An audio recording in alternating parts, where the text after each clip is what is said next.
भगवान वासुदेव श्री कृष्ण जी के चरण कमलों को नमन करते हुए श्रीमद् भागवत महात्म्य कथा प्रारंभ करने जा रहे हैं। श्री सुखदेव जी बाल्यावस्था में ही इस संसार को स्वप्न के समान मिथ्या मानकर घर त्याग कर वन में तप करने के लिए चल दिए। जब वेद व्यास जी ने अपने पुत्र का यह हाल देखा तो वे श्री सुखदेव जी के पीछे पीछे दौड़ने लगे और अनेकों प्रकार से पुकारते हुए समझाने लगे और ठहरने के लिए कहने लगे, परंतु सुखदेव जी पर कोई प्रभाव नहीं पड़ा और निरंतर आगे बढ़ते रहे। उसी समय वन वृक्षों ने श्री सुखदेव जी के मन की बात व्यास जी से कहने लगे, हे मुनिवर, समस्त संसार स्वप्न के समान है। यहाँ कोई किसी का पुत्र या पिता नहीं है। यह शरीर तो नाश्वर है, जो जन्म लेता है और मरता है, परंतु जीवात्मा तो अमर है, जो न कभी मरता है और न जीता है। अतः आपको अपने पुत्र के जाने पर इस प्रकार शोक नहीं करना चाहिए। आगे जब सुखदेव जी जा रहे थे, उसी रास्ते में कुछ देव स्त्रियां नग्न अवस्था में एक सरोवर में स्नान कर रही थी, परंतु सुखदेव जी को देखने के बाद भी देव स्त्रियों ने कोई पर्दा नहीं किया। जैसे ही पीछे पीछे जाते व्यास जी वहाँ, तो स्त्रियों ने अपने अपने अंगों को वस्त्रों से ढक लिया।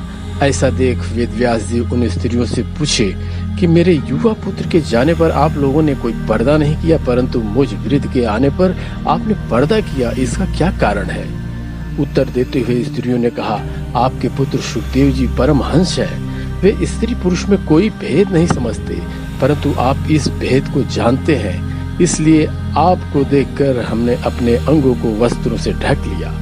स्त्रियों के वचन सुनकर वेद व्यास जी अपने आश्रम को लौट गए। सूत के मुख से श्री सुखदेव जी की इस प्रकार प्रशंसा सुनकर शौनकादि ऋषियों ने सूत जी से पूछा कि हे महाराज, आप श्री सुखदेव जी की इतनी प्रशंसा क्यों कर रहे हैं? तब सूत जी कहने लगे कि हे ऋषियों, श्री सुखदेव जी ने भव सागर से पार उतारने वाली लोक कल्याण के लिए इस कथा को संसार में प्रकाशित किया है।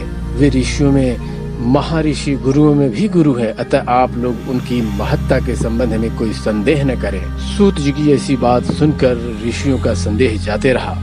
इतना कहकर सूत जी कहने लगे कि हे ऋषियों, इस कथा को सुनकर मनुष्य विरक्त और ज्ञानी हो जाता है और मोक्ष को प्राप्त हो जाता है। इसलिए मनुष्य को चाहिए कि अपने मन को माया मोह से हटाकर एकाग्र मन से श्री हरि भगवान के चरणों में स्नेह करे। ऐसा करने से मनुष्य के हृदय में काम, क्रोध, लोभ, मोह और अहंकार रूपी मैल नष्ट हो जाता है तथा हृदय उज्जवल एवं पवित्र हो जाता है। श्री हरि की कृपा से ही मनुष्य का मन सत्संग में लगता है। जैसे मनुष्य का स्वभाव राजसी, तामसी, सात्विकी होता है, वैसे ही इन तीनों प्रकार की पूजा होती है। शास्त्रों में तामसी को काष्ठ, राजसी को धुआं तथा सात्विकी को अग्नि की उपमा दी गई है। जो सिद्धि से प्राप्त होती है वह काष्ठ अथवा धुएं से प्राप्त नहीं हो सकती, इसलिए सात्विकी रूप से भक्ति एवं पूजा करने वाले ही मोक्ष को प्राप्त होते हैं।